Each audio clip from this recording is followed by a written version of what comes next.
I have a woman. What do you tell her? I tell her I'm a salesman. Recognize the MO? MO is that they're good. This guy hit his miss. You can't miss once. I do what I do best. I take scores. You do what you do best. Trying to stop guys like me. Okay.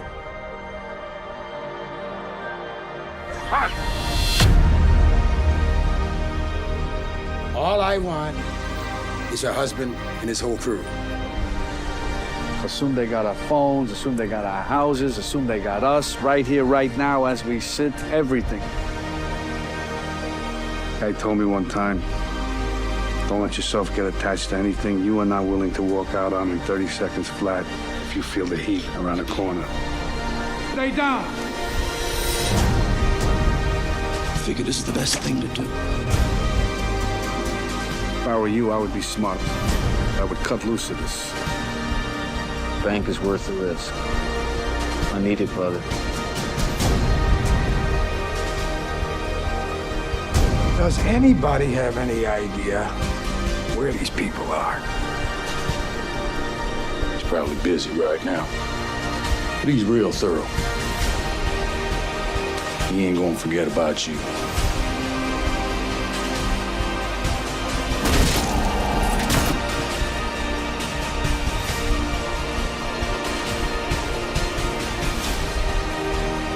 You know, I chased down some crews. Give me all you got! Some crews guys just looking to get busted back.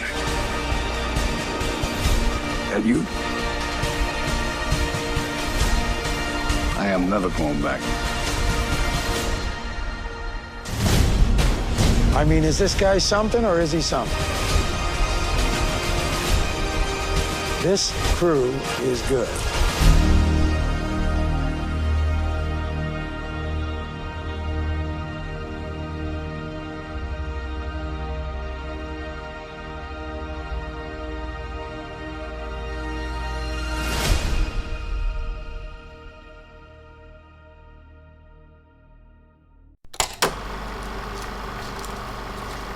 All right, welcome everyone to another episode of the Critic Corner, the episode in the works since even before the relaunch of the show.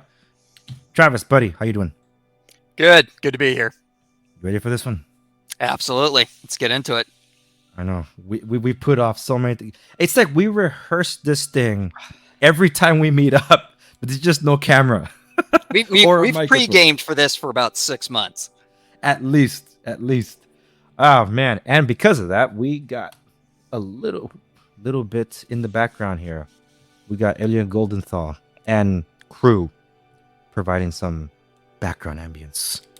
So I am gonna be co-pilot on this one. You're taking point. So from here, I got nothing. It's all you. Okay. Well, lucky for you. Being a rookie podcaster here, I made some notes and drew myself a roadmap for our discussion here. So I thought just to be clear, this is going to be less than 4 hours long, right? Well, you're editing it, so I'll go as long as you feel comfortable. You know, if you want to spend all week trying to trim this down to podcast length, I will let you, because you know how we go. If we just start talking, this won't end. So all right, so I'll be the guardrails. Go for it. Okay, so first of all, I think I just wanted to kick off talking about the status of the movie. It came out in 1995, was a modest hit when it came out, made I think about $70 million, which this is back in 1995 when $70 million was still $70 million. Before, you know, you have to remember, this is a different time. We're hitting $100 million was a big deal. So it was a modest success. It made its money back, but it wasn't a blockbuster hit or anything like that. Yeah. And it was interesting in prep for this podcast. I did look back at some older reviews of the movie from when it first came out, and it was well reviewed, but it wasn't overly critically evaluated. It wasn't. It certainly. It. I don't think it received any Oscar nominations. It didn't appear on many top 10 lists for 1995, and it's interesting to see what has happened in the intervening 27 years since the movie came out. That it's kind of now in a place where I think most people regard it as possibly one of the best movies of the 90s, one of the absolute best movies of the genre, and it's thought of more highly by the art crowd, I would say, than when it came out. And I think one of the big problems was when it came out, and we've talked about this before, was that it was classified as an action movie, and for a lot of people, that immediately set the bar of how well it could be thought of. It's an action movie with big name actors, which could not possibly be further from the truth. It has incredible action in it, but it is most definitely at its heart a drama movie. And I apologize if you hear some noise in the background. They're unfortunately picking up the garbage at the worst possible time, but at life in the city. But I forgot what I was saying there. But one of the classified as a drama, and I chimed in. Yeah, it was classified crime drama. Yeah, and what's interesting is when I've seen, I also in prep for this, I went and I looked for people's reactions to the movie on YouTube, people who were watching it for the first time, and one of the things I noticed in looking at the reactions was how many people were surprised at how much of a drama it was. Like there were a number of comments of, "My gosh, it's almost like the robberies in the background. This is more like a about an interrelated character story arc type movie." And remember, it surprised people because I think you put the name, if you don't know anything about it, you just see Robert De Niro, Al Pacino, Val Kilmer. You have a name like Heat, and I think people are just kind of thinking it's going to be a kind of an action crime drama about going from bank robbery to bank robbery, and Al Pacino's just trying to catch him. And it really catches people off guard how much the movie spends developing its characters and setting it up to interlace those story arcs in a way that pays off in the end. It's a 3-hour movie, which should tip people off that it's not just going to be a sort of run-of-the-mill kind of action crime drama. But it was, like I said, it is interesting to see how it's thought of now compared to when it came out. I looked at some of the original criticisms, and let's see if you agree with this here. There's a number of people, even ones that reviewed it well, said that it was too long. That was one of the big criticisms when it came out, even from people who gave it 3 or 3.5 stars, and most of them said they pointed to the scene, the big shootout from the bank heist, and they said, "You're barely 2 hours into the movie, 2 hours in, yes, and you still have an entire another hour after this. That feels like that should have been the climax. That should have been building towards the end of the movie." And I can only think of it that they were looking at it through the lens of how do you structure an action movie? Like, how would you structure Die Hard? And if you're looking at it through that lens, then I think they're correct. But oh no, please go ahead. Well, I'll interject with 2 sample films, and that one you mentioned, Die Hard. Die Hard is very much a 2-character film. So they took the time they needed to just flesh out those characters and have the protagonist and antagonist kind of clash with each other. There it is. But like the criticism being is like it should have ended in the climatic moment there, the gun battle. And I think I should mention I don't know how many minutes we're into this thing. Just like Heat, anybody that watches the opening scene of Heat and realizes there's no dialogue for about 7 to 10 minutes should know this is not your typical action movie. It's not that kind of movie. So spoilers to be sure, folks. This is your 27 year spoiler warning for you. Yes. If you have somehow avoided watching Heat, especially for perhaps if you're a little bit younger and a movie from 1995 is what you would call an old movie, I know what you're missing. I guess I'm not. I'm at the age. Someone says 1995. I go, oh, so it's a newer film that came out. So, yes. Some of those critics at the time, were still some of the greats that we revered until the early 2000s, and the internet came along, and everybody was a critic. But those were the ones that basically movies depended on their word to drive people to fill in theater seats. There was no other way to see it yet. There was no aftermarket, even though Spaceballs kind of showed us that you can still pirate a movie while it's still being made. Or anybody knows that reference. Yeah. Still making the movie. Well, if you know, you know. If you know, you know. Yeah, but one of the main criticisms for, and let me know if it's coming in too loud, by the way. One of the main criticisms of any movie, any film done about Wyatt Earp and the OK Corral was that the movies ended with the climax being the OK Corral shootout, because that's what everybody knows. Tombstone said, we're going to keep going with the story. It doesn't end there. They went for another hour because there was just so much more that happened that it puts the story in the historical context, regardless of how much of it is embellished for the Earp's sake and how much it hurts the Clanson's sake or whatever. But the point is that they kept going with the story to at least finish that story.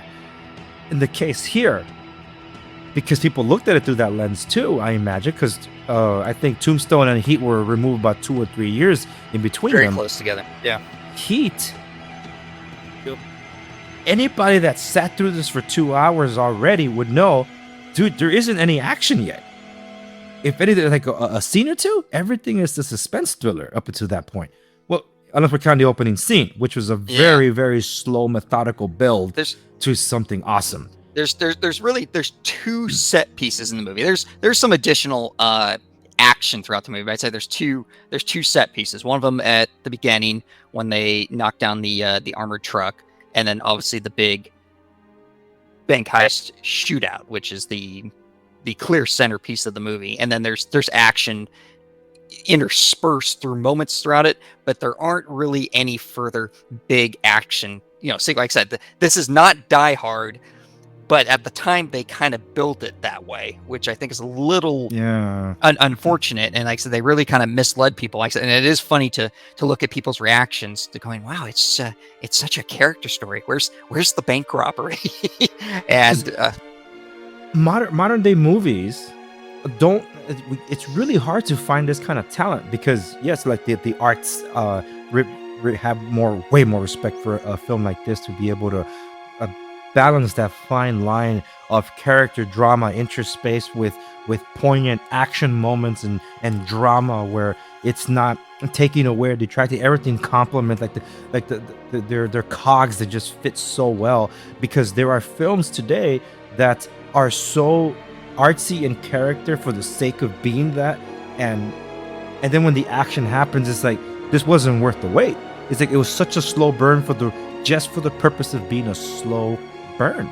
And then you have the other example where you have more action but not enough character. And what always interests me is that modern day films, action films, are made with an international audience in mind. So there's very little character involved or story. It's just like, just get from point A to point B and call it a day. I think a film that balances it well would be some of the recent Mission Impossible movies, even though it's like, really? That's the excuse to keep going? Take your mind out of it, you're enjoying the action, and it works. But a film like John Wick, which I thought would be much well received because it's kind of like the man with no name or the mysterious character that doesn't have to say much. Like kind of like a Western, spaghetti Western influence to our mysterious protagonist. I thought that would have worked well. I've had international friends and family complaining about John Wick, saying that he's not a good actor. Like, I think he had it at a part, but that's what I mean. That modern movies miss that, where this film is not that far removed from this era, and it's a marriage done so well with all the elements that were put in, and that's why we took time to develop to get to this episode, because it warrants spending that time to discuss the mythology behind this. It's the kind of movie that great, greatness really has to be dissected sometimes to be fully appreciated, because you can watch Heat and go, wow, it was an amazing movie. But when you realize all the things that had to happen to create it, you really realize, because a lot of times you go back and you watch movies like this and you go, oh, they don't make movies like this anymore. Oh. And there's a reason why. Heat really is a passion project of its director, Michael Mann, who of course has done many other amazing movies. The Last of the Mohicans, of course, known for creating Miami Vice in the 80s and that sort of aesthetic, which maybe we'll talk about a little bit later. We talk about the cinematography of the movie. But it's the work of about 10 to 15 years of prepping to get to this point. And I think maybe at this point we've kind of set up the lore around the movie. Maybe we'll kind of start to get into the things that sort of make it great. I have sort of a little roadmap here of why Heat is great, starting with sort of the standard filmmaking things, and then the things that happened in the making of it, and the behind the scenes, and the years worth of prep that went into it to make this 3-hour movie. So I thought maybe we'd start off just by talking about kind of the basic stuff. The two things that immediately sort of stand out about this movie, or I should say there's three. The actors, the cast and the acting, the cinematography, and the music. So maybe we'll just start off and talk about the cast here, because a lot of people may not know, part of this movie was developed by Michael Mann to get Al Pacino and Robert De Niro together in a movie. They had technically been in The Godfather Part 2 together, which was the only movie they had been in. But of course, De Niro played the young Godfather, so they had no scenes together. They had never been in a movie where they shared screen time prior to this movie, which was one of the big surprises of the movie. And spoiler alert if you haven't seen this, but it goes against convention in that their screen time together is very sparingly dispersed throughout the movie. There's really one big scene that they share together, and then they share the screen time at the end. And you would think that's, like I said, goes against the grain what you would think would make the movie work. But by limiting how much time they have together, the moments when they're on screen are kind of magical. They're really some of the standout scenes in cinema.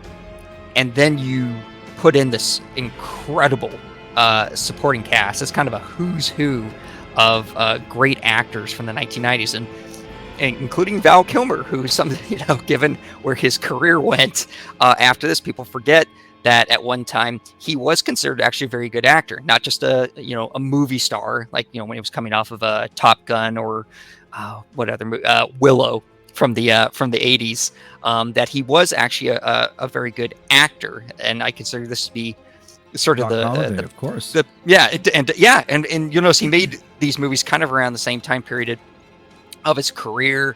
Gosh, there was Batman after this one, by the way. Yeah, oh well, maybe that's when his career started to go south. Oh no, I think it was the same. Wait, no, it was the same year he was Batman. Oh dear goodness, poor Val. That's talk about dichotomy there. But Danny Trejo was in this. He played the driver. I'm gonna forget the gentleman's name. Help me out here. The Allstate guy, who was also Dennis Haysbert. Yeah. Yes, who was also in The Unit. Did an amazing job in this. I believe you're Ashley Judd, who incredible actress. There's one of the rare moments where you've seen Hank Azaria not behind the microphone for a Simpsons thing. Yes, that's what I said. Yes, the camera. Such good people in the supporting roles. Musician the ensemble Henry Rollins is in it. People forget that too. He plays the security manager for Van Zant. The actor who plays Van Zant, I'm forgetting his name too. Yeah, William the Dark Fichtner. Knight. Well, yes, yeah, thank you. William Fichtner. Yeah, and there's Tom Sizemore. Tom Sizemore Always brings that gangster element to the picture, He was such a good actor in the 90s. Ted Levine. Yes. Right after scaring the pants out of everybody or freaking everybody out from Silence of the Lambs. It's like, you're the same dude. Yeah. So it was such an incredible cast that they got there for it, and then you paired it with the two things that I think Michael Mann does extremely well.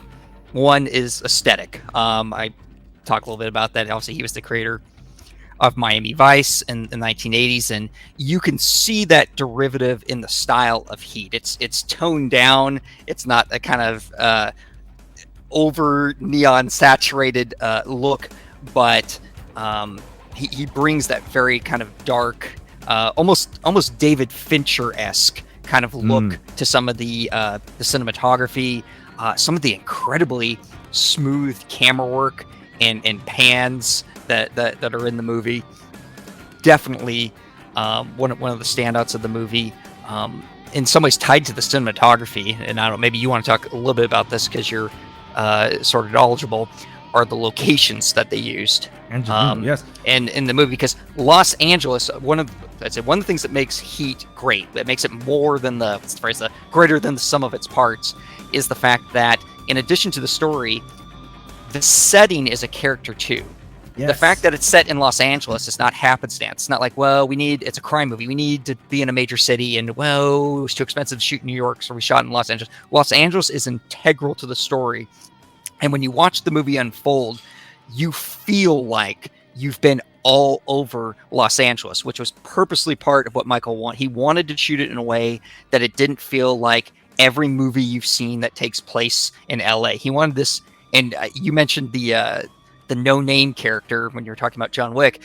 Funny enough is that one of the influences of the movie was that they viewed it as not that much different from a Western. And when you look at some of the rural locations that they used in the movie, they wanted to create that feel that you were in this labyrinth of LA. You're in the city, you're in the nightclubs, and you were out where I think it's the scene where he goes to work the informant. It's Yes. where they used to do like I think dog fighting or something out there, or cockfighting or something like that. And just all the different locations, and you really felt like you were in this labyrinth of LA, because he wanted that to be a central character to set up the sort of one of the major themes of the movie of isolation, the difficulty of connecting from other people, sort of the dispersion of being lost in this kind of major metropolis, so to speak. And I know that you're a little more personally familiar with some of the locations. If you want to talk about that, I think that is what I have my connection with this movie the most, because as an Angelino, born and raised, and knowing that the opening seemed like, hey, my church is like right around the corner, and I know that Toyota's the dealership. Well, the used car dealership became Toyota Central. Well, I always saw the commercials in Spanish, Toyota Central or Central Toyota, because on Central Avenue, it just to see the dynamics of how much it's changed over the years. It's amazing. It takes me all the way back. LA is not what it used to be, unfortunately, but it's like everything that's I guess some people would praise the Batman movie for is what Heat did to a T. Because and I don't want to commingle, but there's a lot of similarities with both movies, besides the fact same production company or same studio, Warner Brothers, same length, 2 hours and 45 minutes. They're both crime dramas and investigations, procedurals in a way. The cinematography is key to both of them. And one of the things, and you hit it around the head, a lot of people that are fans of the character Batman praise the Batman for making Gotham a character. So the city itself is a character, and when people praise it, like, yeah, and if you appreciate that, you have to see Heat, because this is the standard on how you do it. You don't have to think about it, dude. This guy just did it. It's almost like he made it look easy. What it took 17, I don't know how many Batman movies in total, starting with the Adam West stuff, even before that, like all the way to get to that movie. It took that long to make Gotham a character. And people are like, oh, we finally get this, we finally get that. Here is the standard of someone that did it, and it's like he was walking and chewing gum at the same time. Because, as you said, every location that happened here, it's LA. Alameda corridor before they start throwing in the actual corridor. Now that's a highway to the ports from the industrial area in central Los Angeles all the way to the ports. That didn't exist. There was a lot of dirt roads, a lot of rundown. It almost looked like Tijuana in some of those parts of Alameda Boulevard. And yes, yours truly, as a construction inspector for the banks, would go to some of these parts. I'm like, what the flip is this? So yes, I did get to experience a lot of this firsthand. So seeing all of it, and it's like everything you see in the movie is Los Angeles. So a recent movie that was said, oh, it makes LA look so beautiful, La La Land. So yeah, it's the fictionalized version of LA. This film is LA, and it stands the test of time. And the mere fact that you can experience all that within one city is what makes LA unique compared to the likes of New York, to the likes of or even a Boston or a San Francisco. You don't get all of that like you get over here. It's the terrain, the topography, the geography. It's all awesome. I don't think this movie would have been the same. You can't just because a lot of movies you can kind of just transpose them. You go, well, that could have been filmed in New York. That could have been filmed in San Francisco, and you could substitute one major landmark for another landmark. The Golden Gate Bridge for whatever comparative landmark you have in another place. This is uniquely out. You take this and you try to film this in San Francisco, it becomes a completely different movie. You can't make Heat and just go, well, we can film it wherever. It was truly an integral part of the movie, and that's kind of a lost art I think as filmmaking is gone, and as people are more worried about budget and where we can film, you don't have movies really anymore that are kind of made for a city. They're sort of made to almost be generic so that you can go, well, we can go film 80% of this up in Toronto, and then we'll get our few shots that we need in New York, and we'll save on budget that way. And just it'll chime in just a little bit because we have to talk about just how set up the opening scene is and all that, because it does a good job in first the robbers doing their thing and every ensemble character introduced there, and their personality is still shining through a mask somehow, and then you have the juxtaposed to the cops doing the investigation when they arrive. LA Homicide shows up, right? And here's why I feel there's so much that's like a movie that tried really, really hard, because I just over the weekend I was watching some of the behind the scenes stuff for the Batman, because the algorithm on YouTube is spamming me with it, and I'm like, okay, fine, I'll watch it. But everybody that praises the Batman, a lot of this was actually shot in a soundstage because they were able to shoot actual locations with 7 to 8 different cameras capturing a 360 sphere, which they then projected onto characters through a 360 LED environment on these screens. So they never had to go anywhere, so they could control the elements, they could control the lighting, they could do everything. That's what the car chase is amazing. And I'm like, did they really drive? Yes and no. So when you see the behind the scenes, like, whoa, it's crazy. But one thing that you touched upon, because they were talking about it in the Batman behind the scenes stuff, was that you don't have to worry about that sunset. You don't have to worry about the location or this and that, or reset for these different things, because you can still do it. Like, all right, let's do it again, and just reset the lights and then keep doing it again. Gotham isn't anywhere on a map, so you don't get a sense of actual location within Gotham. That's the one negative about the whole thing. They're at a funeral in somehow in the center of Gotham. They're on top of a building somewhere in Gotham. You never get a sense of where they actually are. Where's the ice lounge where the Penguin is? You don't get that. In LA, this is why I wanted to connect it to someone that did their homework. You cannot make that up, because it's just in those little details. This guy either lived in LA or did all of his homework, because just that moment after the crime scene, and then LA Homicide and does their investigation, Al Pacino's not even saying any lines of dialogue. Point that way. So say, oh yeah, they picked this spot because of the proximity to freeways. That way. It's like this freeway. That freeway goes that way. Like this way. Oh, they picked this and this. Like, dude, someone did their homework, because yes, that's how those on-ramps and off-ramps work. And anybody that's been in downtown LA knows just how freaking confusing they are. So if you nailed that at least, then you know. That's why, and that really plays a pivotal point when they do that same thing again, and now they're at the LA ports. Not to give anything away there, right? But the point is that they do that again over there. And I just love that. Like, this guy knew why he was filming there, how he was filming there. Everything was important. It could be a freaking little chain link fence. It's a detail that might not matter to you. It's important for him. He needed that in frame because everything tells a story. Why? Because that chain link fence was a hobo behind it, and he saw the whole thing, or at least heard the whole thing. It's like, what? Those little details. It's amazing that if you catch it, it'd be great, because there's another scene that was filmed there about 7 years later for my favorite TV show, 24, with Kiefer Sutherland. Wow. They filmed a scene right there, the same place where the big rig is stationed to go ram the armored vehicle. So they shot it right there, and then Jack Bauer answers the phone, and this is the heat of traffic. Okay, so it's rush hour. Before, yes, Jack, and it's like, yeah, we're gonna get them over here. This place, it's off Florence and I forget what other perpendicular street he had to go to. He's like, all right, I'll be there in 5 minutes. Anybody that's been there knows that's a 20-minute drive without traffic. But Jack Bauer was going to be there in 5 minutes, and the show was in real time. So it's like, it took me out of the experience. We're all laughing. It's like, that's impossible. If he can do it, I want to know how he did it in 5 minutes, because I've driven that over and over again. That's never, ever happened. So that Michael Mann, that's why, like, anybody that knows anything, just explain those little things.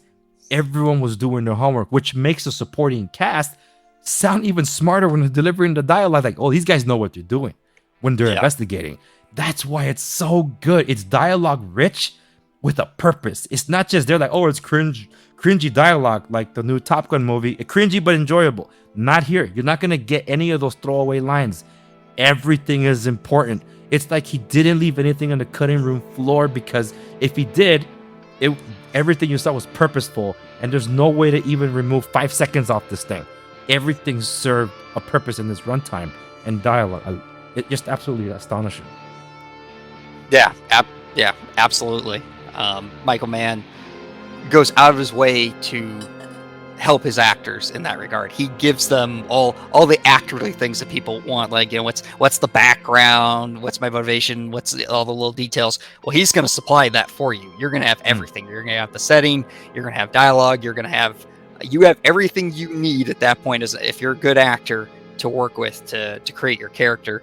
I think it was Dennis Haysbert. He talks about this in the behind the scenes, that he said that sometimes as an actor, you have a tendency to want to be more demonstrative. Like, you got to bring something to your character, and you got to put your stamp on it. And he said that working with Michael Mann kind of changed his viewpoint on that. That he was very much, he said, his approach to acting was kind of like just take a nice, slow kind of backswing and a sort of a nice smooth swing, and just let the dialogue, let everything that's been developed around you, work for you. You don't necessarily need to put something on it when so much is already there. And Dennis said that he shaped his character that way, that he realized that everything was already there, the story, the structure, the settings, and things like that, and that he didn't have to create all this, and he didn't have to do all those things. He's kind of had to just let the dialogue sort of speak for itself, that really the character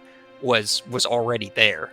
And you see that in a lot of the performances, I feel, in the movie. Outside of maybe Al Pacino, who does an Al Pacino movie, and even that was done with intention. Little tidbit is that it's not in the movie, but it forms his character. And Al Pacino talks about this in the behind the scenes, that one of the motivations for his character is that they came up with that his character chipped cocaine, and that because of that, every now and then he would kind of pop off or sort of go off. And it's nowhere in the movie that he takes drugs, but when you watch his performance and see that, and that when he just kind of occasionally explodes, that it forms the background. But a lot of the other performances, they just come across as very natural. They're just you're watching the movie, you find you're just watching a conversation. Like, you could just be watching an episode of Cops or something like that, when there's scenes of characters standing around and talking. It's one of the most it sounds like a contradiction, but it's one of the most naturalistic, hyper realistic movies I've ever seen. And that Michael Mann adds theatricality with his camera setups and the music and all these other things, but at the core is a very grounded movie. The only other movie maybe like pops off my head is I felt like parts of Sicario were kind of like that, and in some regards, just watching the scenes where you just kind of forget that it's a movie almost. That's just how the dialogue is, how the performances are sort of oriented. And I think that's a really good point there, because as much as I love Sicario, I have some issues with continuity in the film. Even some missed markers on some actors in the same scenes. Like, did they script the makeup there? So I try not to be too hard on it, because the first experience you're like completely out of it. Like, oh my goodness, this is like legit, real and good. But which by the way was not on any pre-existing material. It's all original, which is huge. These are titans in that sphere. These actors, they had a stamp on something. Like even the demolition wholesaler that Val Kilmer was purchasing from the beginning. Anybody should recognize him as the attorney that got eaten in half by a T-Rex. And like, hey, I know that guy from Jurassic Park. That doesn't happen. It's like your mind clicks that you've seen him before, but you don't care. It's like you don't have any time for that. The movie's not letting you recognize these faces from previous existing properties. You're just lost in it. It's like, oh, it's just Robert De Niro coming down an escalator. No, you don't think it's Robert De Niro coming down the escalator. You're like, who is this guy coming down the escalator? What is his motivation? What's going on here? It's like there's a magic to the film that you forget who these guys are in real life, because like, oh, I've seen them before. And you forget they're probably the main draw for having watched it, because everything they work so well together, and it's just like you said, it's natural, it's authentic. So it's like it's them. That's why you don't think of it as performance. You're just thinking you're watching a life play out, and every little detail matters. I love this moment. This is after the shootout, where I forget what Vincent was investigating, but he calls into the station to check in if any actions has happened, and the guy that answers the phone is one of those that got shot. So he has like a cat, or like an arm sling on. Mm-hmm. Yeah, and it's just a throwaway line. How's the arm? Just ask him how he's doing, and he's like, "I'll live." That's it. It was such a human moment. That's why it's so good. It's like, why you didn't need to throw in that line of dialogue, but that line of dialogue makes it human. It's so good. It's like they're all connected. This is a real life drama that's playing out before your eyes. It's just so it's so methodical and well thought out that it's some of these details. It's like it just goes over your head because you're not looking for it. But if it wasn't there, you'll notice it when they add it in. Yes, for sure.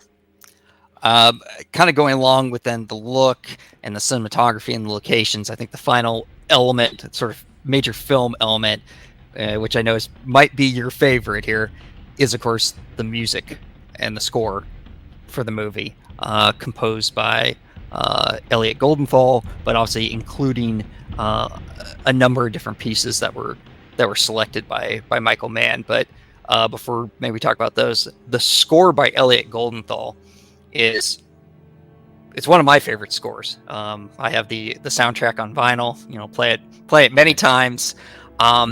So many iconic pieces, and you would think, once again, it's one of those, you would think it wouldn't work because the score is so eclectic that you would think it would make the movie more too frenetic. And somehow it matches every scene to a T. It has both a haunting quality to it and a sort of avant-garde quality to it as well at various places. He uses there's strings used in it. I know that one of the things he experimented with was using multiple guitars. There's a couple pieces of the score that have a kind of very haunting quality to it, and I know that Elliot used, I think it was maybe as many as like 6 or 7 guitars going at the same time, and it has this sort of layered effect to it that it produces these almost ghostly kind of background sounds that are used at key moments in the movie. I know you and I are both huge fans of the percussion piece used for the prior to the shootout scene for the bank heist, which is one of the best one of the best scores that I think I've ever heard matching a scene. It's so simple, and yet it creates such a tension for that bank scene, particularly as they're walking out to the car. That was another thing that I saw watching some of the people's reactions to the movie for the first time, is that they all talked about, it's taking them forever to get to the car. How are they still not at the car yet? And how he elongates that moment of all of them walking to the car and the percussive piece, and it's just driving, and it's building up the tension, and then it breaks that tension of the it has that moment where it goes, it's driving, and it goes, and it kind of like lets out for a second, and you get like this breather before it starts up again. It's an amazing piece of music. Yeah, and it creates atmosphere. It doesn't underscore or accentuate any action moment. The action's the action. He lets it breathe. Like the moment you're talking about. As soon as the score is over, the guns or the music, it's just firing up, and the sound design is off the charts. It's so good. The sound editing and the sound design here is just, it's on point. It's as it should be. But in talking to Elliot Golden, I can't tell you how many times I heard this soundtrack. Just like you can't even count it either. And I still can't tell you if there's a main theme to it. Because it's like, it's all, even in the opening song, which is over 8 minutes long, it's so drawn out. It's just an atmosphere, but you know it's heat. I love his steel cello lament. He just loves playing around with a lot of different instrumentation. So sometimes he'll overcompensate for one thing, but there's a purpose to it. I love how he used the Kronos Quartet here, because it's just so freaking good. I think this was like the thing that helped cement Kronos Quartet, because thereafter a lot of people wanted in their music to use the Kronos Quartet for score, but he's able to either make something so big out of so small, or go so big to overcompensate. Like his score for the movie, the 2001 computer animated film, Final Fantasy: The Spirit Within, he used 16 French horns, man. It was an absolute shrill ride, but there's a method to his madness, and it works, by the way. That's one of my top 10 favorite of all time, because he creates the atmosphere. Without his music, it wouldn't work. Same thing here. I recently had to make room in my top 10 all-time soundtracks, because I had to accept the fact I could not stop listening to this thing. This is one of those that was a mainstay on my playlist, and the only, I guess you could say, compilation album that I have anywhere, because I never ever considered pop music or anything like non-score related to be considered part of my soundtrack. You cannot hear the score to Heat without Michael Mann's picks for it, because they all belong together. Normally that would detract. Like when you're picking another genius at picking music would be Quentin Tarantino, who until The Hateful Eight, he didn't use original score. He finally got Ennio Morricone and him to finally work, but he would use Ennio Morricone's classical or popular songs from way back when to create a compilation album. So that was literally a soundtrack. It wasn't a score. But he would put it together, and he would put it for his music, like for his film. That would be considered the original score. Never liked that, never cared. This, however, wasn't like that at all. Where it's you could tell you're listening to Ennio Morricone than a pop song or whatever, or a 70s reference, whatever. Over here, like right now, I pull this up on YouTube. I looked at the track list. I'm like, we're missing a lot of songs here. Yes. Because it's like, it's not playing the pop stuff.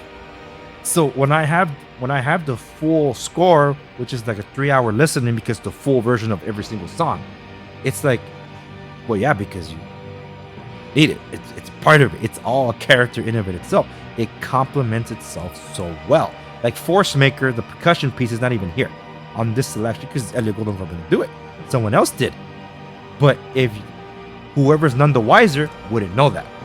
You know, Yes. that's how interweaved it is into this.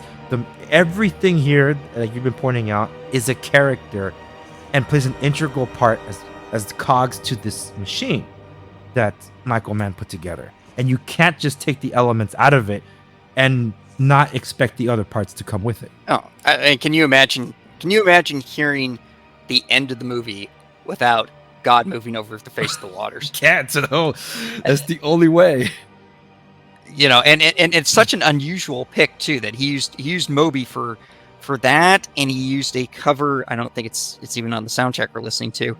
A cover of New Dawn Fades that he did, and he uses it for the scene where Al Pacino's on the freeway and he's driving to stop Robert De Niro prior to the first time that they meet up, and it's kind of an odd choice, but it works. Same with God moving over the face of the waters, and they're the kind of musical selections of someone who has been planning the movie for a long time and already knows what they want in that moment. They're not trying to just map music onto a scene. They already know how the entire piece of the movie fits together. They know where the scene fits within the collection of scenes throughout the movie. Because you could have gone in a totally different direction with that ending scene with Robert De Niro and Al Pacino, and it's like I said, it's one of those things when certain pieces of music, they match the scene so well that you cannot possibly imagine anything else taking its place, and that for sure does that for that scene. I was going to comment on that since we're talking about the things that Heat has probably bookending the movie. One of my absolute top 10 all-time favorite openings and top 10 all-time favorite endings. It sticks both the takeoff and the landing to the movie.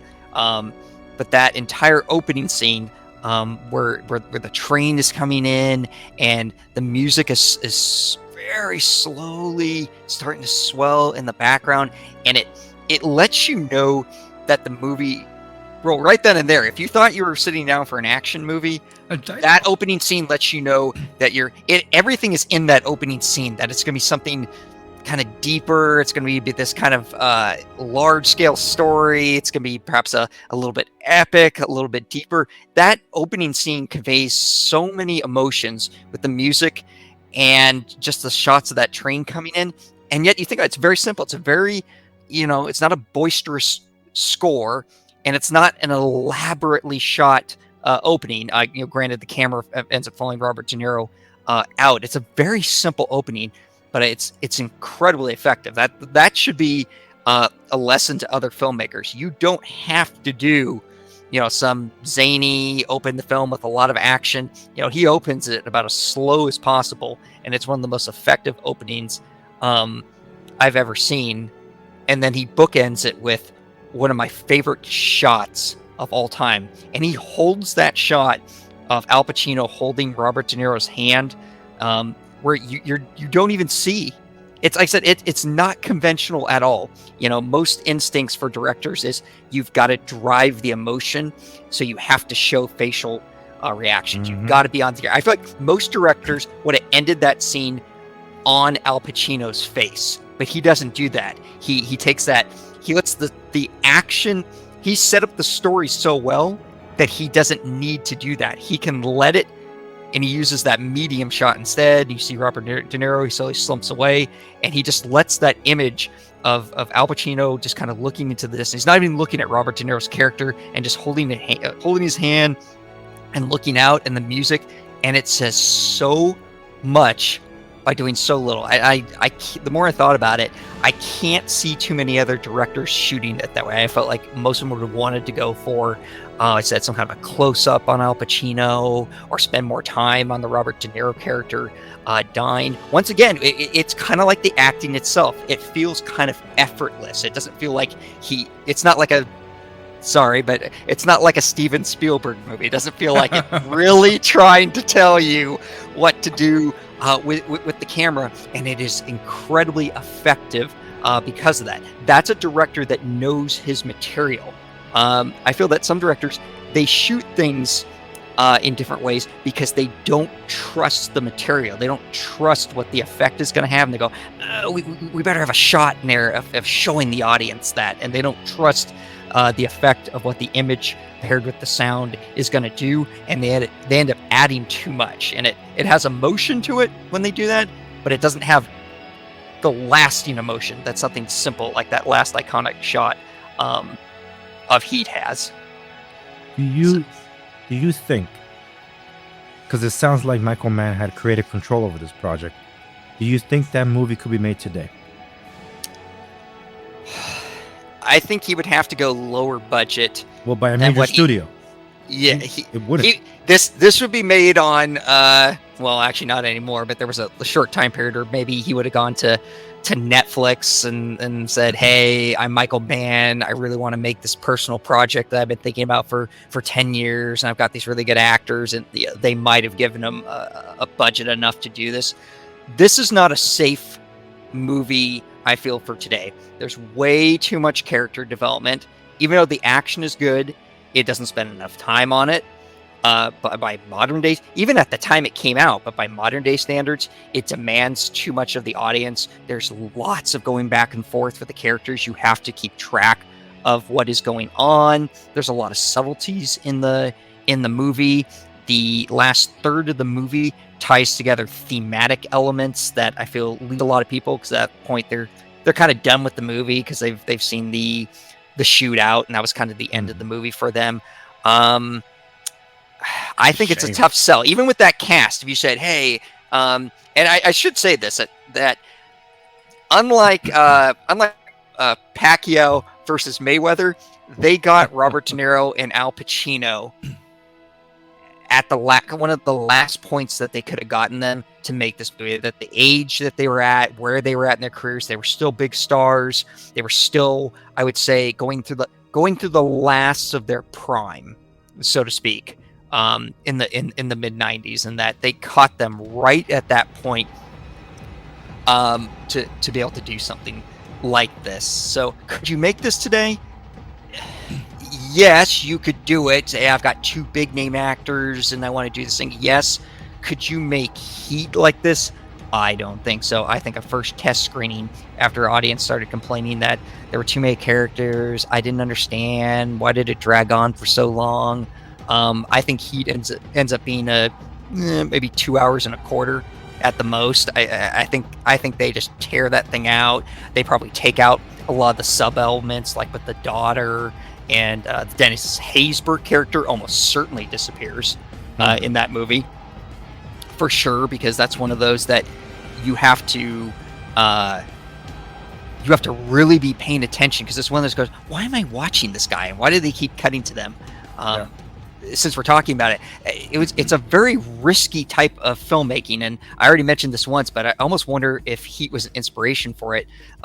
Sicario does the same thing, where you have a character that does not appear to be tied to the main narrative of the story, and you keep cutting back to them, and it's to set up a secondary element in the movie, or a secondary theme that you want to tie in at the end.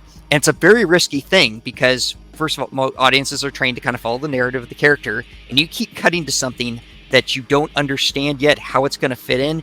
You can lose interest real quickly. It can take you out of the movie if you're not enjoying it. It's a risky style of filmmaking, and all of it so that ultimately the character can die at a pivotal point. If you don't pull that off, the downfall is pretty steep, because you spent enough time that you've had to cut away from the main action several times, and if people don't like it, it's one of those things. Well, that was stupid. Yeah, we kept getting to that guy, and then he died. It's one of those things that can really take you out of a movie if you don't pull it off.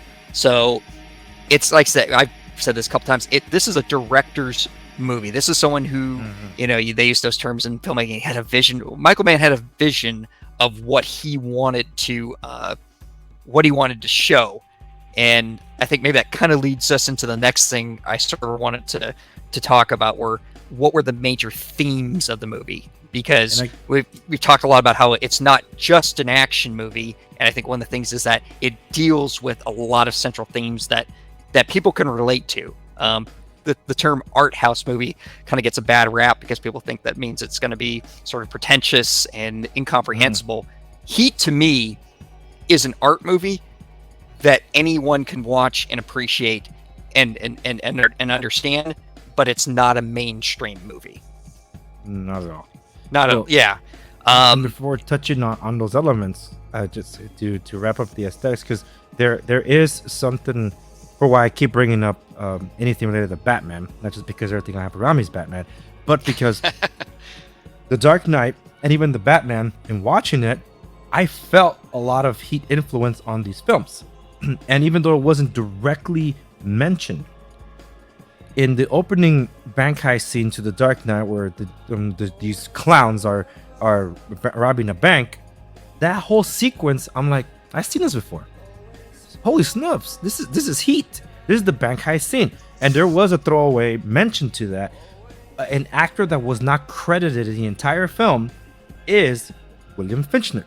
Yes, who is the bank manager of the opening scene of the bank robbery heist. So two connections: the bank robbery and the actor connected to Heat. That's why some reviewers were even mentioning that it's one of the best bank heist scenes since Heat. I'm like, yeah, but I think Heat still beats it by a mile. It's like, I don't care the Joker's in it, but it still had a poignant impact for the reveal of the Joker. But still, it's like it had a huge influence.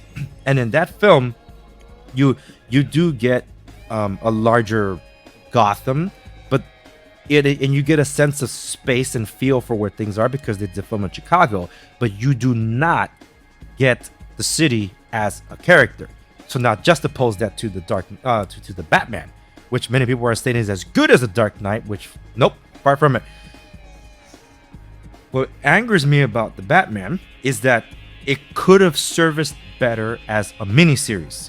It should not have been a film. It is too damn long.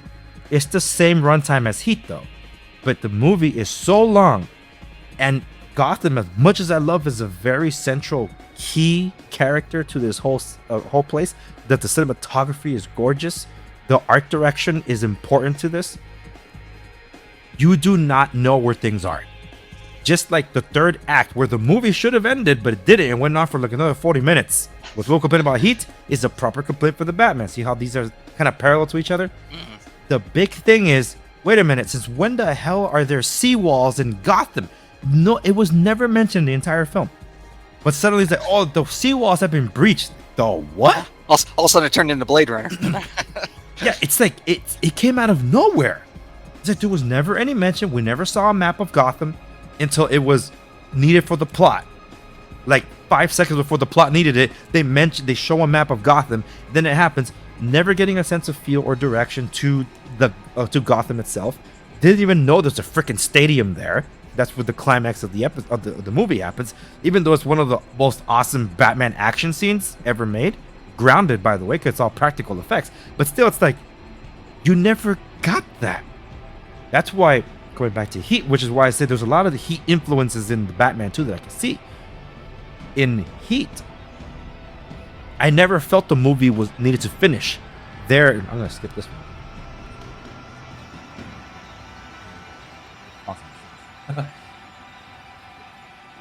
So with respects to the gun battle, you need to see the aftermath of what happened. You couldn't just end it there. It's like a lot of lives were just they took a different turn. First off, they had to shift the focus. Like, okay, are we really gonna do the bank heist thing? You got a good thing going on, though. Maybe you shouldn't come. Then, nah, I'll do it. All right, let's do it. Cool. So they go do this thing. things go south, we needed to see the after effects on all this stuff. There were too many plot threads that needed to be tied up. That's why you needed the other hour to finish telling the freaking story. And ultimately, the title, the namesake, what is Heat? You know, we gotta get the sense of what that is, and that is literally the blue bloods coming after the criminals.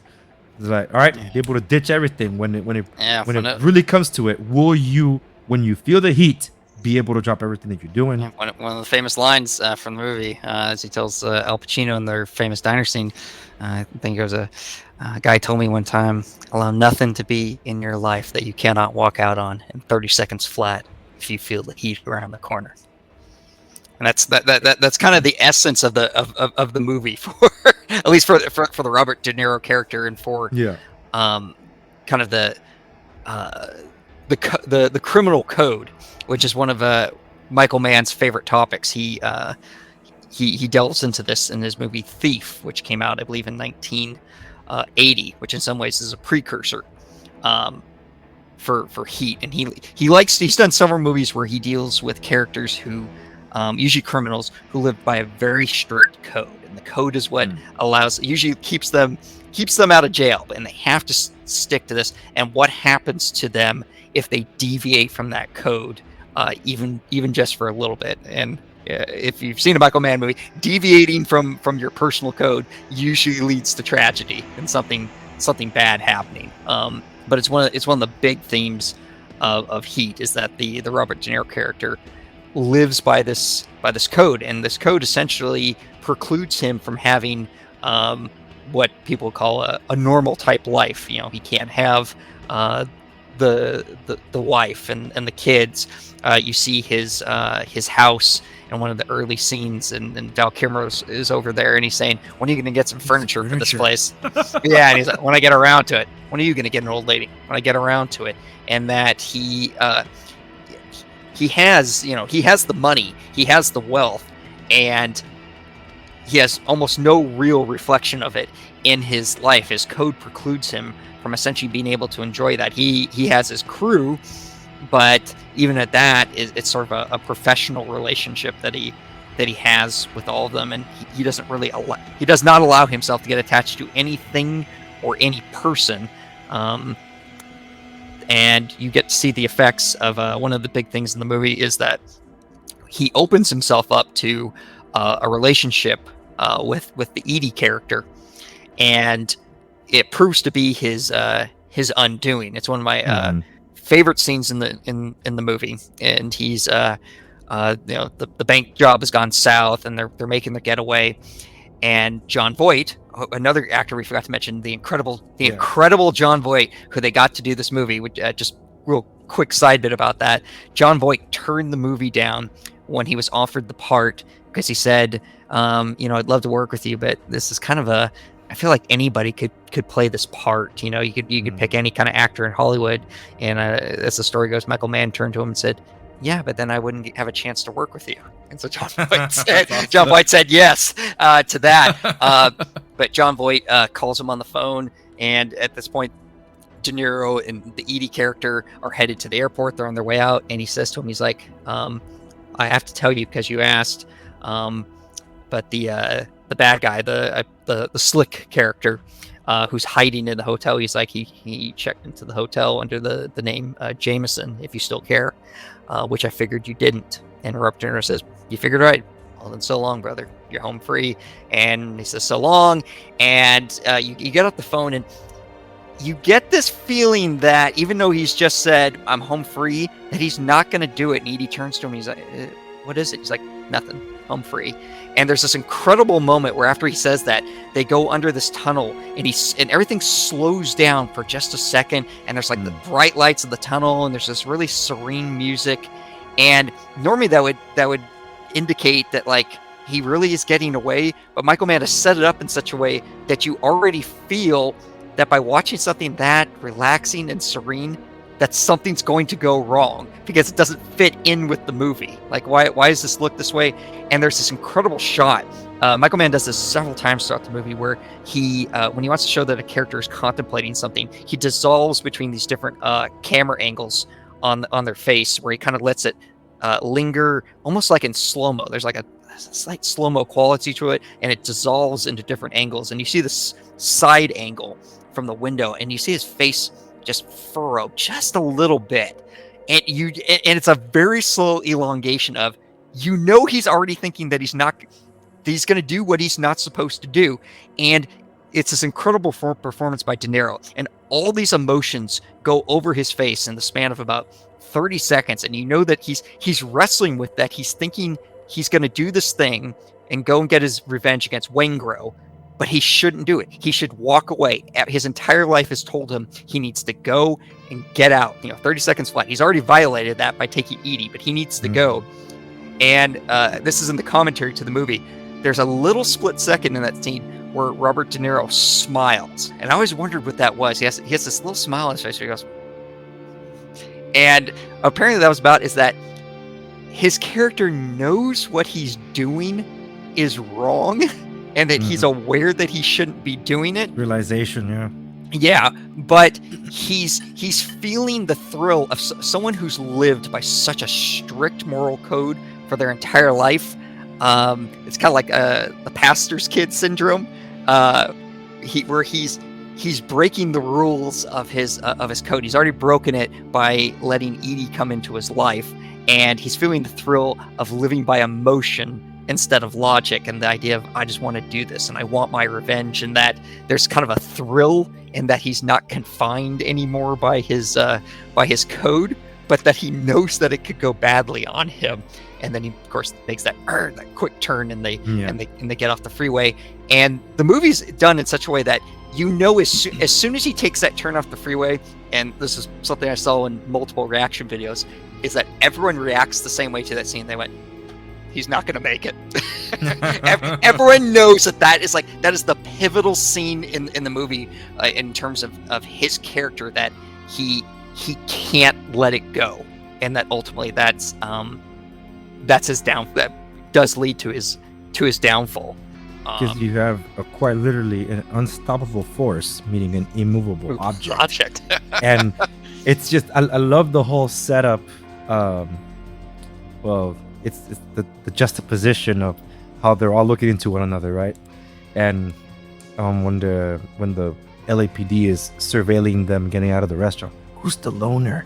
It's like, oh, I'm getting information about him, whatever.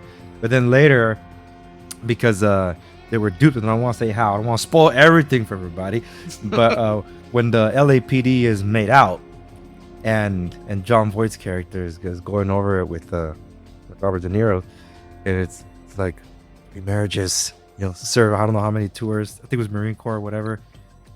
Yeah, this is not the kind of heat that you want. Yeah, he's like, yeah. I think he said something like, yeah, he blew away some heavy crews in Chicago, and he's listening to the guy's resume. He's like, Vice Sergeant says Hannah likes you. Look how sharp this guy is to do this. Look how sharp he used to do that. And Robert De Niro laughs. He's like, hey, funny as a heart attack, man. 3 marriages. What do you think that means? He likes staying at home. He's one of those guys all night, prowling, dedicated, with this much heat. And this guy, you should pass. Yeah. And that's, I feel like that's the start of the De Niro character turning away from his code. That logic makes sense, but instead he goes, it's worth the stretch. And you feel like that's not what his character would say. Like that his character should know. Not against that. No, it's like, yeah. Huh. And I think it does very well in showing, because we do get the story arcs, several story arcs actually, but in playing off, I guess, themes. In this case, like heat itself, the principle, the I guess. What is it, like an honorable thief? I don't even know how to label that. It's like, is there really honor among thieves? But it's there kind of is, because you sort of see that through the Al Pacino character, in his admiration for Robert De Niro, even though he knows who Robert De Niro really is. You go to the diner scene, and they've had that back and forth, and you see the admiration. But Al Pacino's character he never loses sight of what the end game is, because after their talk and they have that nice little chat, he says to him, he's like, if it's between you and someone whose wife you're going to turn into a widow, brother, you are going down. Yeah. And he's like, we've been face to face. I won't like it, but this is the reality. I know who you are. Despite the fact that in my vocation, I can appreciate in a weird way, your expertise in being able to evade me in this game of cat and mouse. But I know what you really are. And I think that is already said, because the whole thing about oh my goodness, his name's blanking out on me. So what's Robert De Niro's character's name? I'm gonna regret not even remembering his name. Macaulay, yeah. It speaks volumes during the armed robbery truck scene, because they got angry at Wayne Grove for offing one of the security guards. Yes. So then the whole point is like, this guy died execution style. Then they shot these other guys. You got the one, figured. Yeah. Why not the rest? Yeah. Why hesitate? Why leave a living witness? And it's very almost. I think Michael Mann talks about this in some of the background stuff. He says, he went, one of the big points of the movie is of course exploring the dichotomy of the cop and the criminal, and that in a strange way they're kind of two sides of one another. That the cop, in some ways, as one of the technical advisors to the film, the cop says, he's like, you almost have to have the soul of a criminal to be able to understand what they're doing, to be good at your job, to catch it. And that there is kind of a weird connection. Obviously, one of the big pieces of the movie is exploring that the Robert De Niro character and the Al Pacino character are in some ways two sides of one another. And it's not just admiration, it's sort of understanding that, like, if Al Pacino, that if he hadn't been a cop, he might have been a criminal. And that, had he so chosen, the Robert De Niro character could have been a cop. But as Michael Mann says in some of the background stuff, he said, really the big difference between the two is that the Robert De Niro character is a sociopath and the Al Pacino character is not. In that Robert De Niro cares about Edie, he cares about his men, but he doesn't necessarily care about your Edie. Al Pacino cares about your Edie, and that's where that line is. It's not that he's a total, because Robert De Niro's humanity comes out in the film very clearly, but there's still a clear difference with him. He has no problem if you get in his way. That's part of it, and you will not, as he says to him, you will not get in my way. We've been face to face, yeah, but I will not hesitate, not for a second. Perhaps we'll never see each other again.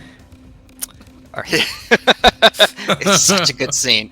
But yes, that's the driving force of the movie. Is really, that's what interested Michael Mann to make this movie. Many years ago, he became interested in this. He befriended a number of police officers and cops, and he became kind of fascinated with this idea of the cop and the criminal, and them being sort of two sides of one another. And the movie Heat is actually loosely based on a true story of a thief in Chicago. There's a quote unquote a real Neil McCauley, and who was a well-known thief there. And basically, there was a crew of cops there who were staking him out, and that they knew that he was taking down scores out there. And the scene in the diner is based on apparently a real experience in which basically the police officer who was sort of in charge of kind of going after the real Neil McCauley basically pulled him aside, and they basically had like some kind of a talk over coffee or something like that. And he's like, look, you're working Chicago, I'm here to take you down. And that they kind of had a scene similar to that in which he kind of expressed his admiration for him, that he was very good at his job. He's like, if you keep working here, I'm going to be the one that's going to have to take, that's going to put you away. And apparently the real Neil McCauley basically told them that he's like, well, I can't stop. This is my job. And that, and that's kind of in the movie Heat, is that it's not about the money for the characters. And you see this in the Tom Sizemore character.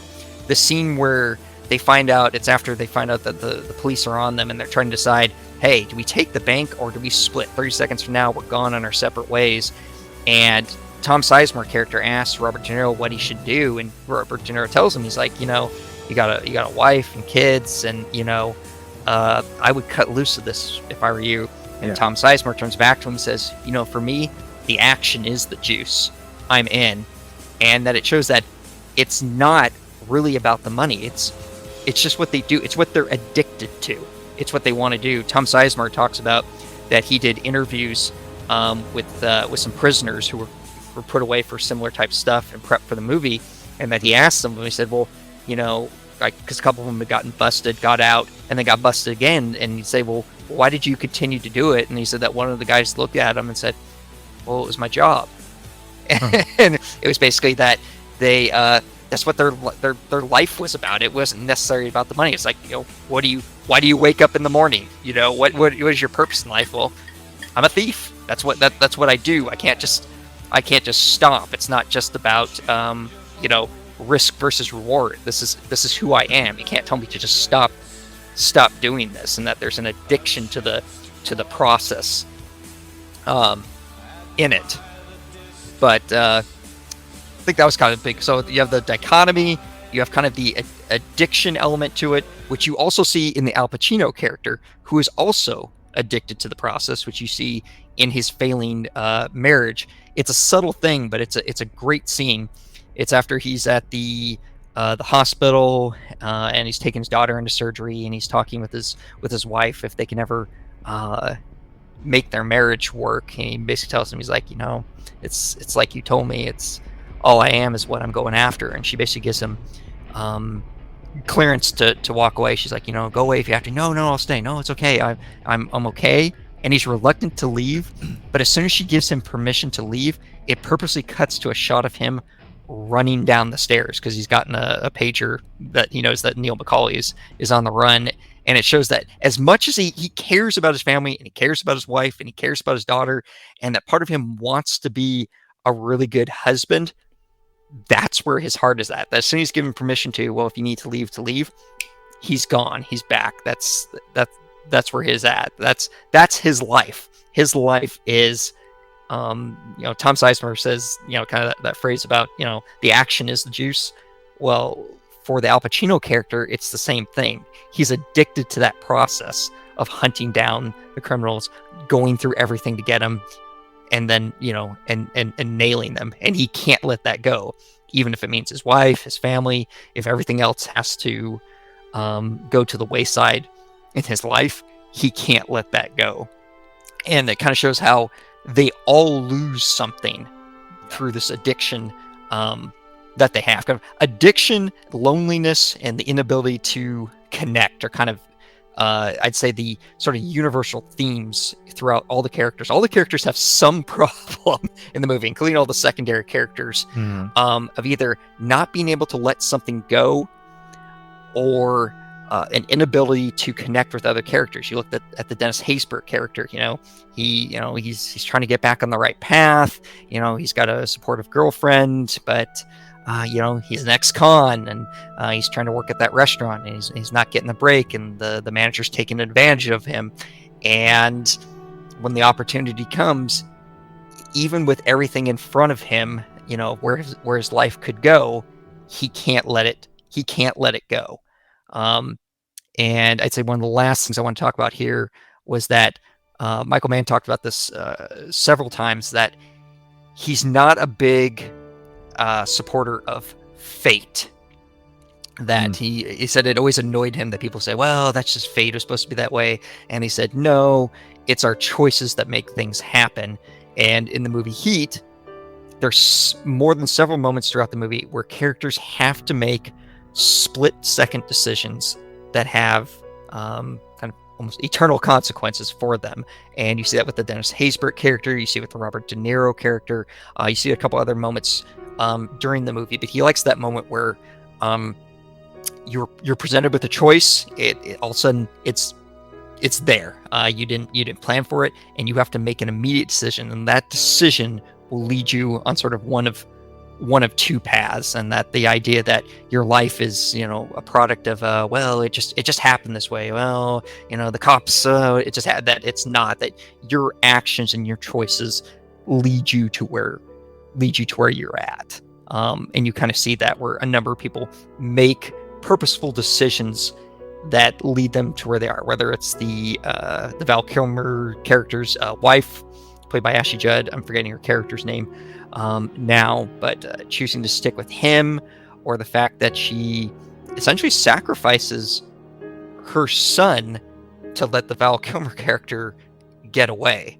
I always thought that was one of the most, I felt like, painful moments in the movie. Once again, it's one of those where all of a sudden you have to make a split-second decision, because when the cops is talking to her and he lays it out, and it's one of those great, we talked about the naturalistic acting style, and just great natural dialogue where he's telling her that, you know, if you don't give up Chris, you victimize Dominic, because he becomes an orphan when you go to prison.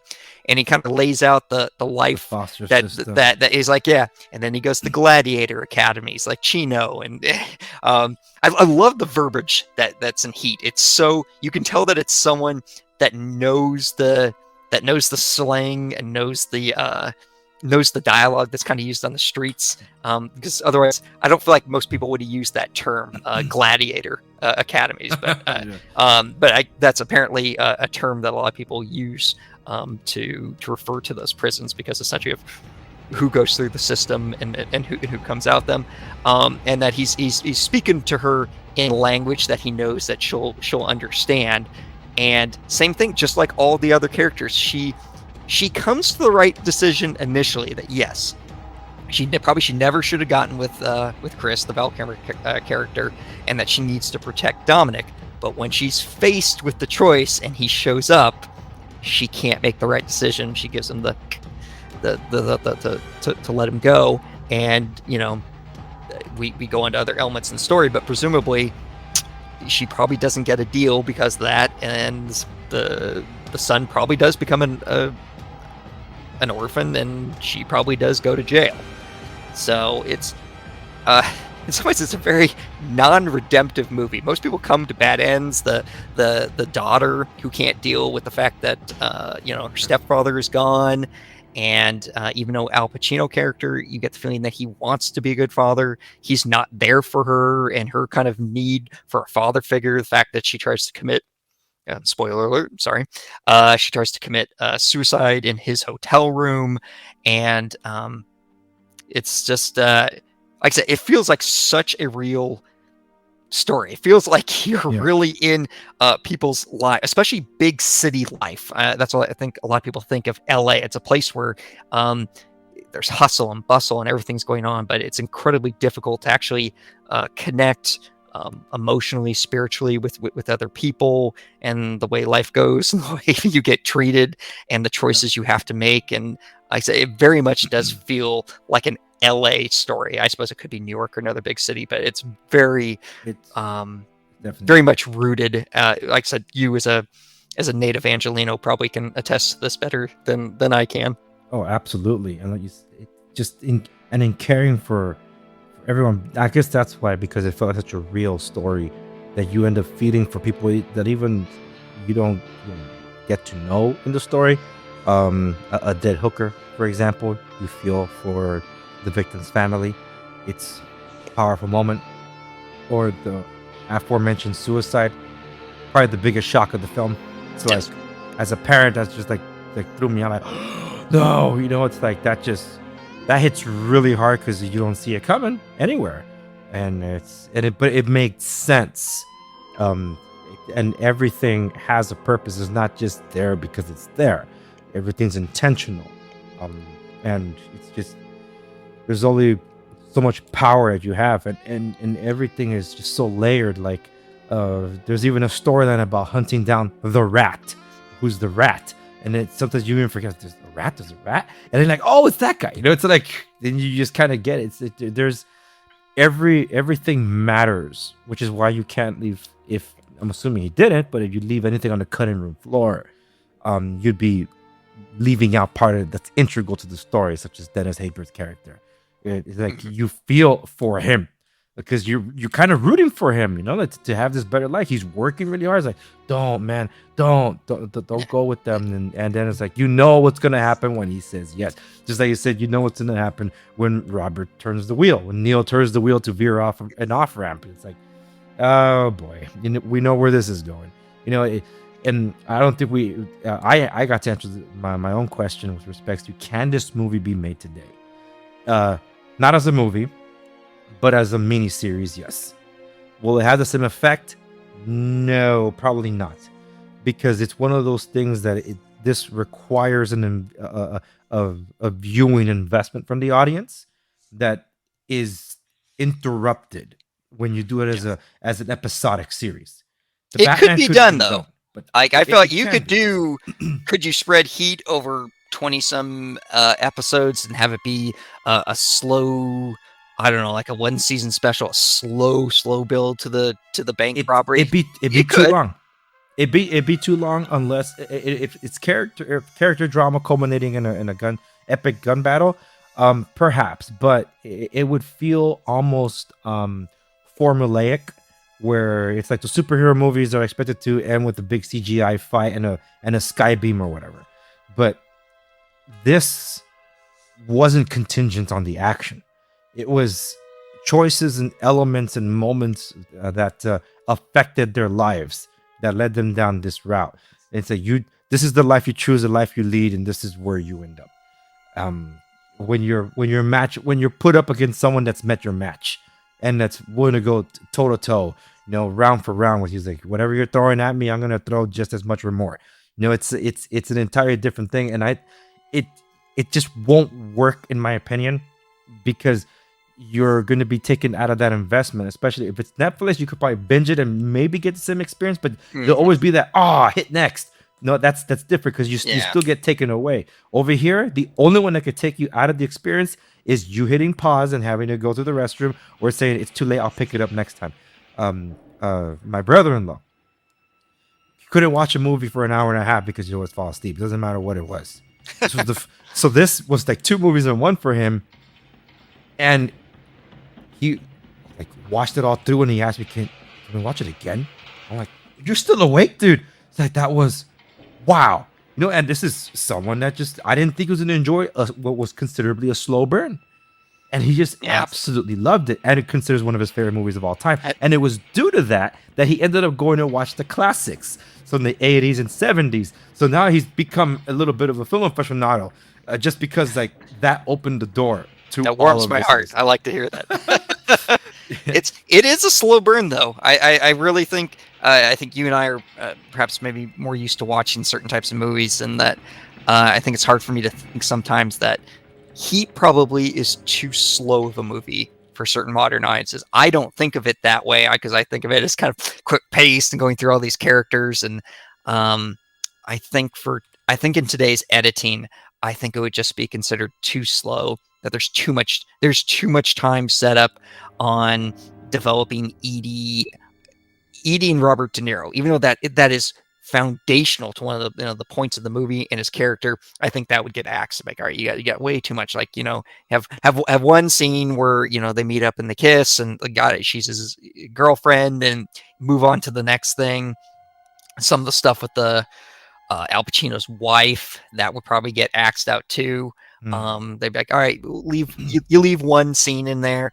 Probably you wouldn't have that whole subplot with Wangro, like the scene where he kills the hooker, and that happens to be the call that Al Pacino has to respond to, and seeing the effect that it has on him, which then leads him back to talk to his wife, which is also one of the main points of the movie. Michael Mann being very connected with the police force. And there's another actor, and as usual, my brain cannot remember actors' names. Yep, I'm going to fail you here, but there's an actor who used to be a cop who became an actor and was sort of foundational in hooking Michael Mann up with a number of people in the Chicago Police Department back in the day, and he used to do ride-alongs and things like that, and he became very kind of involved with that, and a lot of that culminated in the scene where Al Pacino is talking to his wife about, you know, she's saying, you know, I didn't know I was going to be excluded from what goes on, because he tells her, he's like, yeah, don't ask me what happened. And he says something very key to her. He's like, I have to hold on to my angst. It keeps me sharp on the edge where I have to be. And that's kind of like one of the driving things is we talk about, a scene that explains somebody, is that in some ways that has to be the Al Pacino character. Is that kind of like the Robert De Niro character? He's almost forced to, if he wants to be successful in his profession, he can't have the things that you might say you want, the wife and the life and the kids and all that kind of stuff, because he has to hold on to that. He can't share things in the way that a person normally won't, because it's the thing that drives him to make him good at his job, and to, like he says, to be on the edge where I need to be. And I think that ties in with the diner scene where he's telling Robert De Niro, and they're talking about their dreams, and he tells him about the dream. He said that he has this reoccurring dreams where all the dead people of all the murders he's ever worked are at this banquet table, and they're all staring at him, and they don't say anything to him. They just look at him, and he said, and that's the dream. And Robert De Niro's like, no talk? And he's like, no, they don't have to say anything. And you kind of get the feeling that that's kind of his personal turmoil, whether he's having that dream or not, that every day he's seen that. He's seen all the people of all the murders, and they're all looking at him saying, we're waiting on you to give us justice and to get what we deserve, and that he has to hold on to that because it's the thing that makes him good at all the elements of his job. One of them being his tenacity. His tenacity outlasts Robert De Niro. That's really the element that allows him to win, but it's the thing that prevents him from having the wife and being able to be the father to a stepdaughter. Is that what you have? A normal life? So wasn't most of that improvised? Well, a lot of that was improvised, supposedly. Some of it was. I think Michael Mann does something similar to Martin Scorsese in that there's improvisation, but it's carefully planned. Because some of that dialogue, you can just tell it comes out of improvisation. It just can't be scripted that way. And it sounds authentic and real. And some of the people in the scenes, there's a couple of scenes where they're at like crime scenes and stuff like that. Some of the people in those scenes are the technical advisors to the movie that Michael Mann knew from the LAPD. I think it was one of somebody pretty high up in the LAPD in prep for the movie. The guys in some of the background stuff on the documentary and some of the background things on Heat, that he said Michael Mann was on so many ride-alongs with him that he finally gave him a gun because he considered him basically like a partner, that they responded to so many calls that he gave him a weapon because they were responding to different things. And I think maybe with that I would kind of transition to one of the last big things I wanted to talk about was the prep for the movie. And that being one of them is that Michael Mann's been fascinated by this topic for a long, long time. Like I said, he's known many people in both the Chicago and the LAPD. He's done many ride-alongs. Many of the people that he knows were either technical advisors or actually in scenes in the movie in both Thief and Heat. He even did a prep film before Heat. I think it was 1989. If you really want to look, you can go on YouTube. He did a TV movie called LA Takedown, and it was basically a TV movie length, TV budget Heat, including the diner scene. The back and forth the dialogue is pretty close. It's in the TV movie LA Takedown. I've never watched it from beginning to end. I don't know if it's actually good or not, but he said it was just really a way to play around with the material. So where some people might do like a test film, Michael Mann went out and did an entire TV movie based on the same material just so that he could play around with it and start to prep for it. So by the time he did Heat, he had already done Thief, which he also did a lot of research for, and he had done a lot of work with the LAPD. Like I said, was on very friendly terms with some of them, including he knew, like I said, he knew different people in both Chicago PD and LAPD who wanted to be actors and were kind of willing to wanted to get out and were more than willing to kind of assist him with some of the stuff. So the amount, like I said, the amount of knowledge that he had, just head knowledge about this kind of stuff was incredible, and he used those contacts to train his actors. Now, I feel like some context is necessary because today people expect actors to do a lot. You know, you look at something like John Wick, and you expect that Keanu Reeves has done jiu-jitsu and firearms training, and that you can film it that way. Back in the early '90s, it wasn't necessarily expected to do that level of preparation for a movie. And Michael Mann put his actors through some very rigorous training. Through his contacts, he had ex-British SAS come in to train the Robert De Niro crew with live rounds, and he basically had them out on a range. Basic kind of stuff. As an ex-military person, they got to do stuff that I would be envious of. There's some of what their prep work, it remains in some of the back behind the scenes documentary stuff. I saw what they got to do. I was like, I didn't get to do that. I didn't even get to do that when I was in. And they were incredible shots. There's some footage of Robert De Niro out on the range where he's like moving from place to place and having to knock down these little targets. He's hitting some shots with this is live rounds. He's hitting some shots with a pistol that would be, you know, not saying he's gonna like win a competition, but he would do very well in the military making those shots. There's guys that would probably not make some of the shots that he was making. And Michael Mann was a very big believer in that. The more you train your actors offset, the more they'll naturally bring to it when they show up on set. So it's not just so that you can get better shots with it.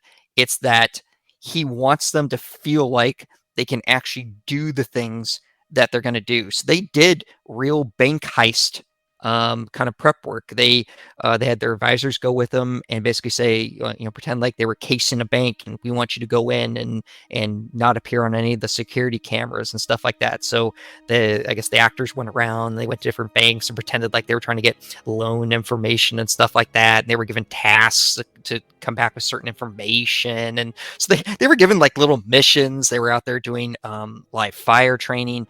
And you can see it pay off. One, there's the famous shot, of course, where Val Kilmer is in the middle of the shootout scene, and the camera stays on him, and he's firing in two different directions, and he goes to reload. And that is a well done reload. Like if I want to get really, really nitpicky, like probably at a level that like I myself wouldn't think to reload, like about his technique and stuff like that, and how it's very, very good.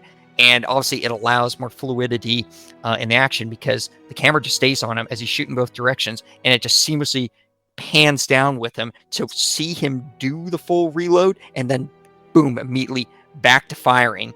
And it does a couple things. One, it allows for more impressive and sort of fluid shots. You have less static shots, less editing that you have to do when you can keep it on like that.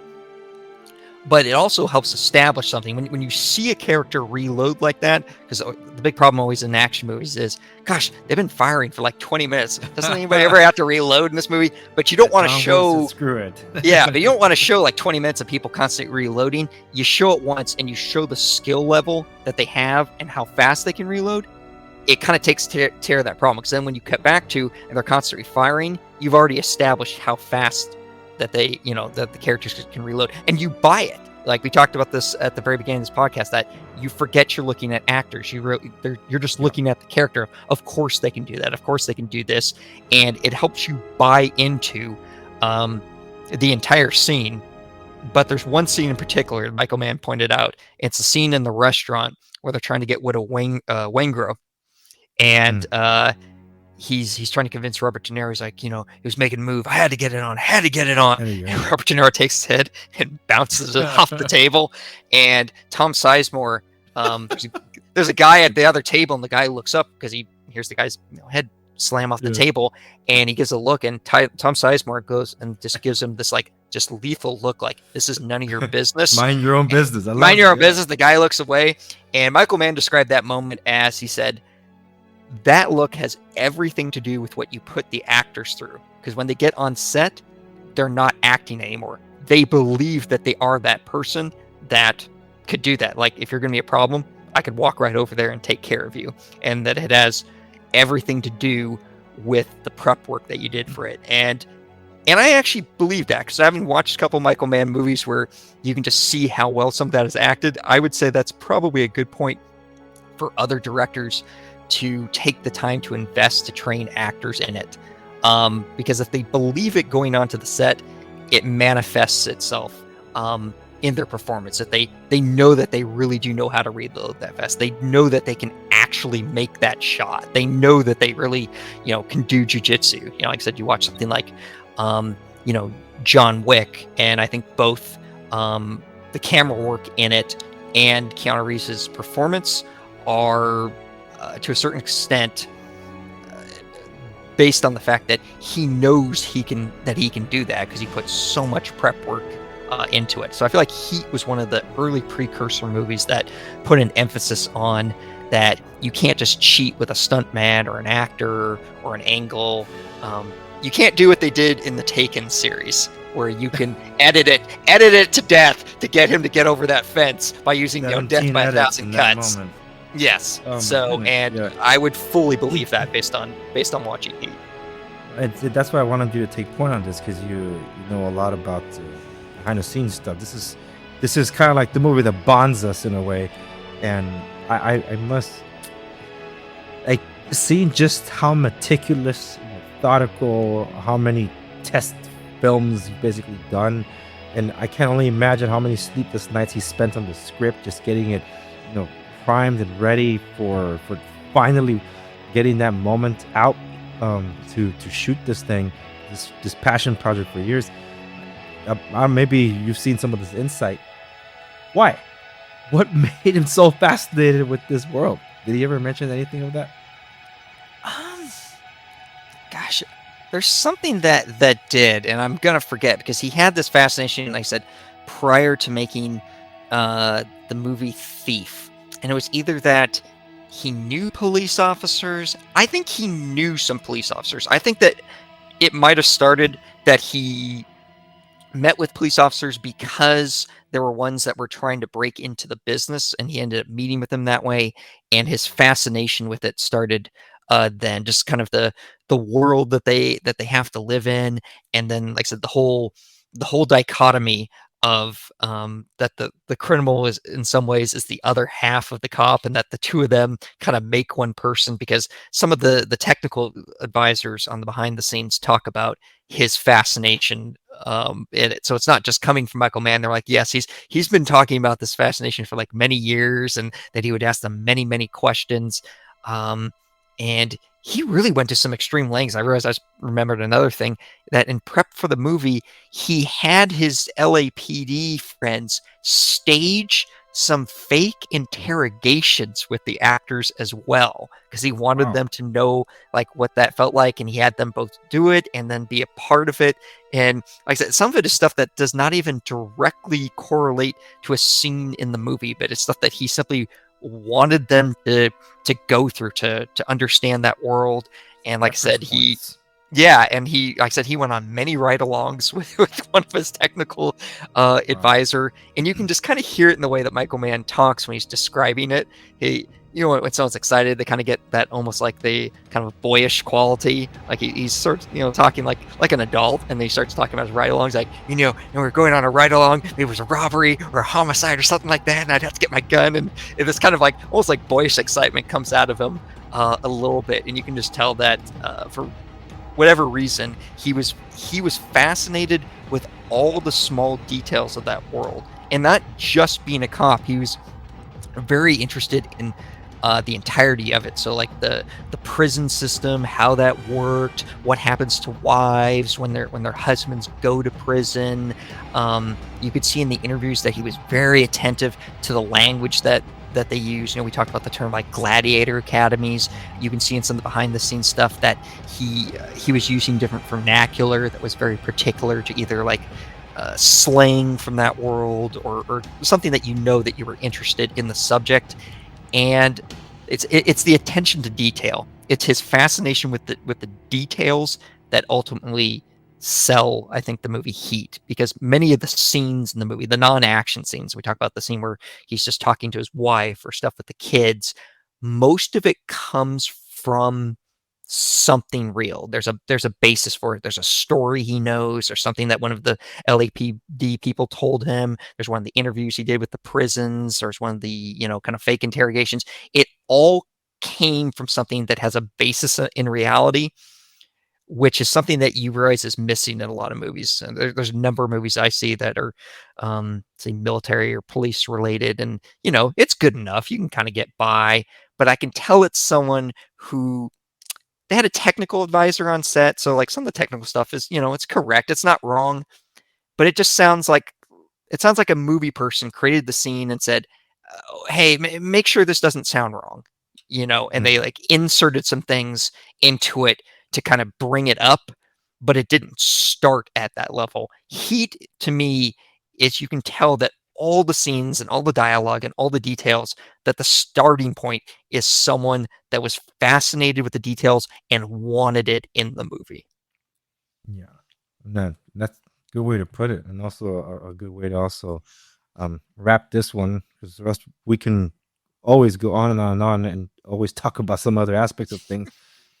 But it's that you say, like, I forget, I'm kind of losing it right now, because I do see videos of like professionals reacting to films that cover their profession, and it's like you could tell they set up the scene like this, but they wanted it to look cool, so they wanted this element added in there because it's a Hollywood scene. It's not authentic, because if it looked authentic, it would look boring. It's not Heat, and like one of the characters in Heat says, and you kind of touched it already, I don't have to sell this stuff. This stuff sells itself. Yes. Heat is one of those things you got to experience for yourself. And the thing is, this is why I try to stay away from it if it's plain. If it's plain, I'm sitting down. Those 3 hours are gone. Yes. Because as soon as Robert's coming down that escalator, it's like, oh, it's coming. And it's you along for one hell of a ride. It's a tour de force, a masterpiece, and I guess that's why I never. It wasn't until you and I bantered about it just so many times. We literally talk about it. It's like our greetings and our farewells. Heat is one of them too. Like those are the three things that you and I will say hi, we'll say bye, we'll talk Heat. It's a standout. We're going to talk it. We're just not going to shut up about it, and that's why I say it's a film that bonds us. And as you as ex-military, like just from those like all of those details, me from the streets, you to that technical points when it comes to like what looks like military training for these individuals. Everything is connected. Everything is studied. Everything is prepped, and it shows. And the thing is, anybody could see it and just enjoy it for a film. But it's us that have like more cinema junkies or film aficionados that can study it and then tell you this is what makes it great. It's not a freaking Marvel movie. Cookie cutter, special effects, you know what to expect. This is one of those things like, holy smokes, look at all that prep that went into this. What it took Marvel Studios / Disney to churn out in 15 years to make all these movies took one guy to do just one and did it right. And I'll take Heat over all this CGI nonsense that we're getting now. And that's the only credit really that I can give to the Batman, that even though I don't give it the high praise that some other non-Batman fans give it, like you guys aren't really fans. What I do give to it is that it bucked the trend of the big budget superhero movies, in that it did not end on a giant world-ending sky beam alien army invasion and everybody having to come together and do something. Nope, something considerably smaller, more intimate, and the Bat just being unleashed because he knows he had to go beast mode to save innocence.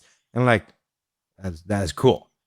And honestly, Matt Reeves knew how to give Batman an entrance, which is how Michael Mann knew how to give all of his characters essentially an entrance. And, like, everyone has, like, that's their intro to everyone, as small or as big as it is, larger than life characters or whatever. It didn't matter. It's just it was authentic and true, and it's a timeless classic, absolutely. To which I kept asking myself, do I really know what my favorite films of all time are if I cannot shut up about this one? Because I always said Nolan's my guy. And if I were to pick a movie, it's Interstellar, hands down. No one's going to challenge it. Same length as Heat, by the way. Yes. That one I have a personal connection, mostly because it's almost every element that I love about it. But if I were to pick Interstellar versus Heat, I'm gonna pick Heat, because Heat, I cannot find a flaw. And for all the love that I have again for Chris, I'm his harshest critic. And that number one criticism is in Interstellar too. So that I can't understand what they're saying, I have to use the subtitles. No complaints about Heat. It is a perfect movie, a masterpiece, and everybody has to watch it at some point. It's a must see. Absolutely.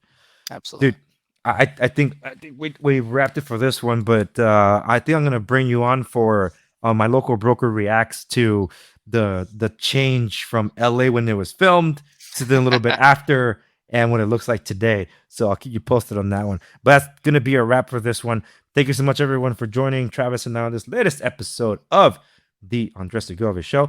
Technically, well, I'm sorry. The Andres Segovia Show presents the Critic Corner, because I just remembered I was supposed to have my coffee, but I drank it right before we started filming. That's why I have a Celsius on hand, which is still caffeine, so I guess that counts. But I got my mug here. yeah. But the co-star was there. So that's where we'll leave it. Thank you so very much, and we'll see you guys in the next one.